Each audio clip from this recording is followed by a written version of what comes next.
Inyuma y'amezi 3 kuva Trump atanga ikiringo ciwe gira kabiri ka president wa Leta Zunze Ubumwe za Amerika, abategetsi mvamakungu bakwiye kumenya ko urugendo rwose bogira muri Maison Blanche White House ikintu baba banyotewe cyane rushobora kuvamo ugutukwa ku mugaragaro, akenshi ruhinduka mu kugerageza gutega ubwoba no kumaramazwa.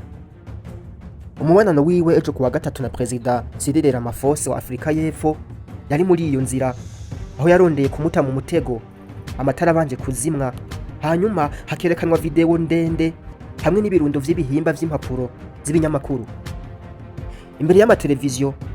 Inyuma kandi y'ikiyago cabaye mu bugwa neza, umunyamakuru yabajije Trump icokorwa kugira ngo yumvishwe ukungene ibirego bitagira ishingiro vy'ihonyabwoko ry'abazungu muri Afrika Yepfo atari vyo. Ramaphosa no yishuye ubwa mbere avuga yuko president wa Amerika yarakwiye kumviriza ibivugwa n'abanyagihugu ba Afrika Yepfo. Mu nyuma rero niho Trump nawe yafata ijambo, aca asaba warahagarariye ikiyago cabo kugabanya amatara no kugurura televiziyo kugira ngo yereke president wa Afrika Yepfo ibintu bikeya. Elon Musk, umuhanuzi wiwe kandi akaba n'umukire akomeye yavukiye muri Afrika Yepfo, yari kararaba atekereje aho yari yicariye inyuma. Icakurikiye cabaye igitero kidasanzwe kandi cari categuwe neza, cari kigizwe n'ibirego vya President Trump bijanye no gutotezwa kw'abazungu muri Afrika Yepfo. Ibi bikaba vyibutse ukuntu President Volodymyr Zelensky wa Ukraine yafashwe nabi igihe yagendera Maison Blanche muri Ruhuhuma. Ayo mashusho yerekana abanyepolitike bakomeye ba Afrika Yepfo bariko baririmba ngo Rasomubowera, indirimbo yaririmbwa mu rugamba rwo kugwanya bwa butegetsi bw'ivangura bwarangwa muri ico gihugu.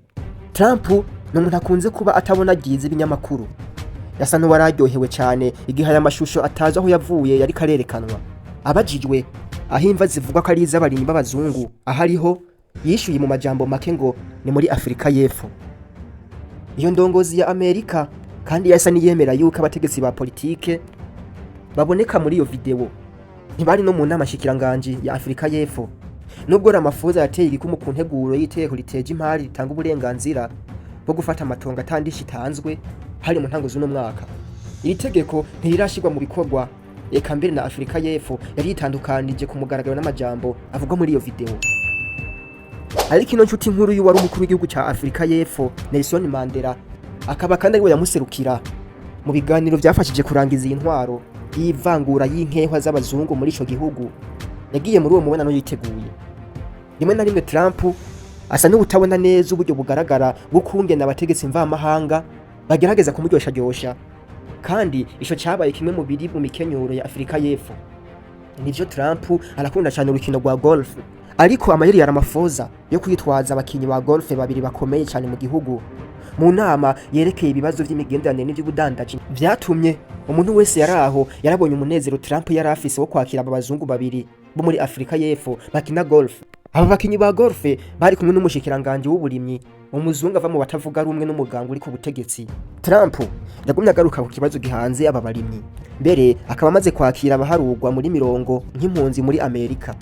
Ariko kandi President Ramaphosa ntiyaguye muri iyi mitego, mbere n'amajambo y'agasotori yabaye ay'ubusa. Mbere harageze n'igihe afatira kuri aba bakinyi ba golf n'umutunzi ruhebwa w'umwafrika bari bagendanye nawe mu kubwira Trump ati iyaba hari ihonyabwoko ririko rirakorerwa abarimyi b'abazungu ndabikwemereye aba bagabo batatu ntibaba bari hano. Gusa nubwo Trump atashoboye gucuvya uno mukuru w'igihugu ca Afrika Yepfo, so kuvuga yuko twigoro twibe twamaze ikiringo c'isaha irenga twagiye uko nta nkeka twaragize ico tumara.